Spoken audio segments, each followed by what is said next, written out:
So today we're going to be installing the Legend wheel well covers. If you are only installing the wheel well covers by themselves, use these black rivets. However, if you are installing them with the Legend wall liners, use these grey rivets, as the wheel well covers and the wall liners share the same rivet holes.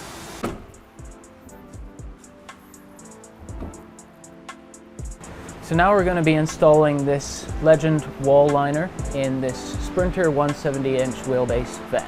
If you are installing the Legend wall liner and it seems too high, this is most likely because the OEM wire harness is in the way. Some fleet outfitters like to retain the OEM wire harness, and this is why we provide a score cut, which you can cut along to make room for that.